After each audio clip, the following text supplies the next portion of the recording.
Halo teman-teman, dimanapun Anda berada, saya akan menyampaikan homili singkat tentang kesehatan mental di generasi Z dan Alpha.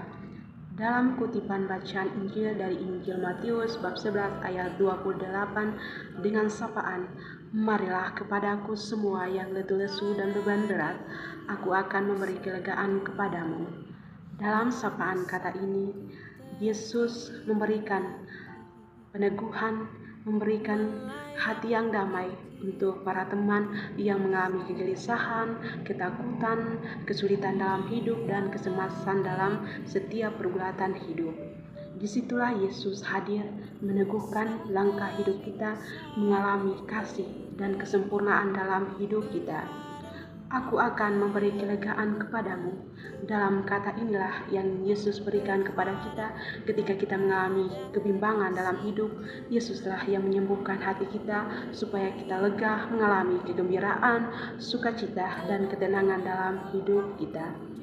Para teman yang terkasih, dalam Injil inilah Yesus mengubah menjadi pengharapan dalam hidup kita. Ketika kita mengalami kesulitan dalam hidup, disitulah Yesus hadir. Disitulah Yesus menopang, membimbing setiap perjalanan hidup kita supaya kita terarah dan selalu dekat dan mengalami kasih-Nya lewat setiap perjumpaan, setiap jumpaan kepada sesama yang kita jumpai. Dari situlah Yesus hadir yang memberikan kelegaan dan kegembiraan dalam hidup kita.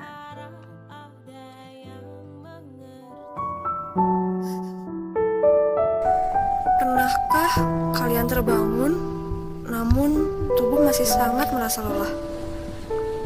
Seolah dunia tidak pernah mengizinkanmu beristirahat, atau tertidur sangat lama hanya untuk segera melewati waktu dan berharap semuanya menjadi lebih baik. Tapi seperti kata orang kebanyakan, hadapilah dengan senyuman.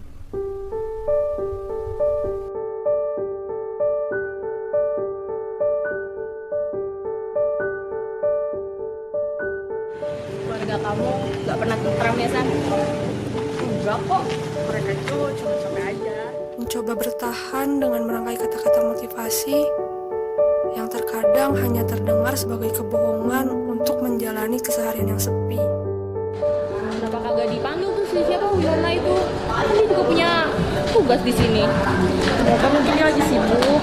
Aku juga sibuk sama tugas yang lain. Kenapa harus lu doang? Apa? Orang-orang hanya melihat dari satu sisi tanpa peduli apa yang sebenarnya terjadi. Beberapa orang menyepelekan seperti masalah hanyalah hal yang mudah dilupakan dan hanya sebagai alasan-alasan. Assalamualaikum, Pak. Iya, silakan. Bukan waktu buat kamu. Nilai kamu saya coret langsung E. Ih, jahat banget Bapak dah. Pak, jangan dong Pak, tolong Pak, saya nggak mau. Sekarang keluar. Ini tuh lucu banget. Kenapa semua orang terlihat bahagia Aku nonton film ini. tanpa rasa bersalah di hati mereka? Tuh lihat San, masa dia ketawa-ketawa bisa tapi ngerjain tugas nggak bisa? Parah banget sih. Aku mau ngomong bentar. Iya. Gimana? Jadi tadi aku udah ke Pak Hendra, tapi tugas kita ditolak Win. Kok bisa sih? Kan aku udah ngingetin kamu dari kemarin buat nge-backup tugasnya. Nanya kok bisa lagi, bego apa gimana sih? Tapi kan Win, kemarin juga kamu nggak bantuin kan tugas kita waktu itu gimana? Kamu tuh bener-bener asal ngomong ya. Kamu kan tahu aku juga sibuk di UKM. Aku tuh ngurusin orang banyak di UKM aku. Gak kayak kamu, teman satu aja tuh nggak punya. Sadar San, kamu tuh lagi gak baik-baik aja.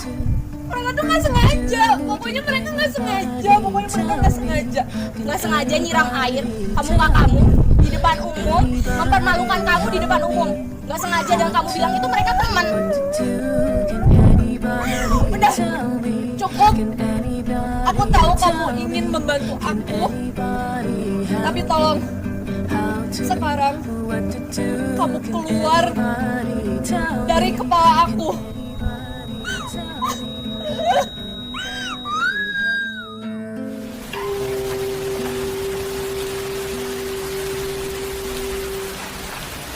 terkadang hanya butuh hal kecil untuk membuat bahagia.